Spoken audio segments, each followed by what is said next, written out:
Today I want to talk about why creating a bit of social friction is actually a superpower, and it's a move for your brain and your family.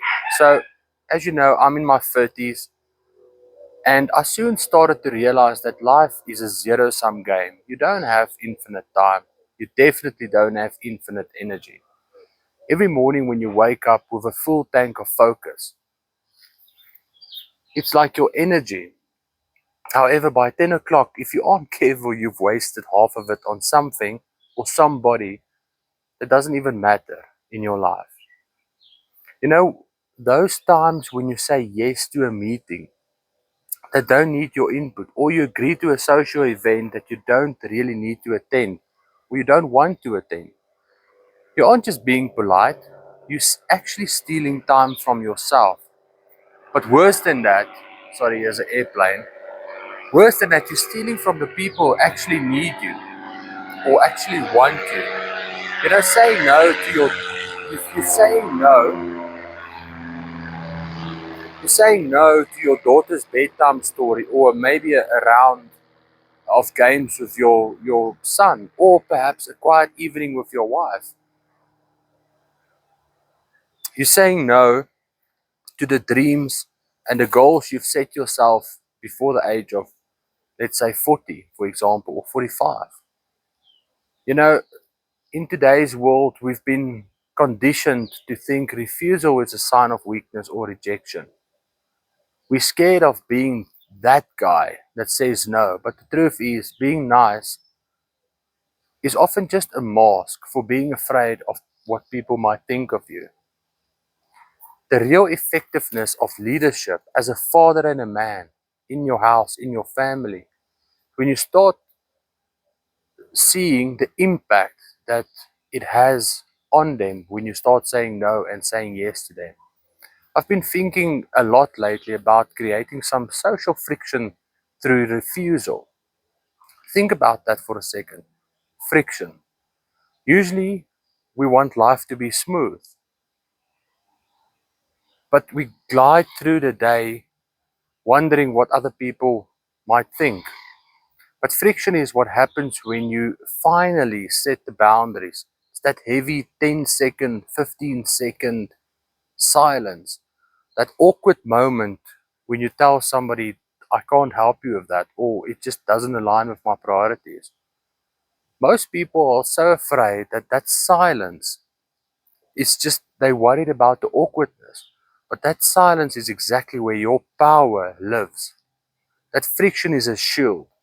It safeguards your energy and it forces you to see the world differently.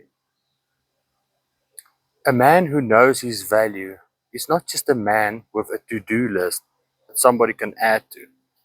By creating that small moment of friction, you're actually training the people around you to treat your time with respect.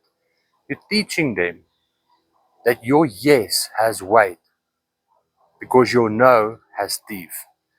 So I think that's a quite a good one. I'm learning slowly but surely. Like I said, we've been conditioned that you don't need everybody to like you. I've been like that for many years, and I think a lot of you will feel exactly the same. But you need to also respect yourself. When I look at where I want my family to be in the next 5 years, I actually see a very clear path. And I see that I can't get there by always carrying other people and making sure that they are happy. So this week, I actually put this into practice. I had a situation that usually would have eaten at least 2 hours of my time. And I said no. I felt the friction. It was uncomfortable for a moment, actually more than 10 seconds. My heart was racing. But afterwards, what happened? I realized I didn't lose a friend. I didn't lose my job. That is the real dad truth. The energy is a limit. It's a limited resource. Not everybody has unlimited energy. Obviously not. It's the most valuable thing you own. So stop donating it to people who aren't invested in your legacy, your family's legacy, what you're leaving them behind. Save it for the people who'll be there when the corporate office, the lights go out and it will never go on again. We only get one shot at our 30s or 40s, whatever age you might be. This is the decade or the year where we build the engine that's going to carry us through for the rest of our lives.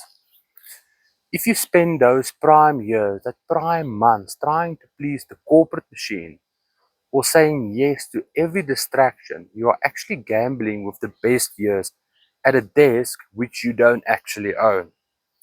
Remember, you are an employee at your work, but you're also the CEO at your home.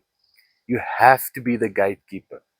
Nobody's going to walk into your office or into your workplace and say, hey, you're working too hard. Go spend time with your family or kids. No, they actually will ask you for more. And they can only take what you're prepared to give them.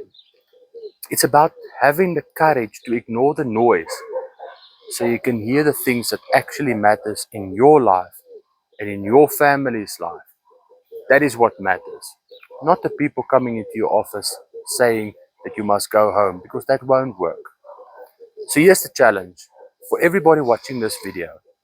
Today, tomorrow, whenever you go back, it's simple, but it's not easy. Find the one thing that you can say no to, but make sure that it's not going against what your work is all about.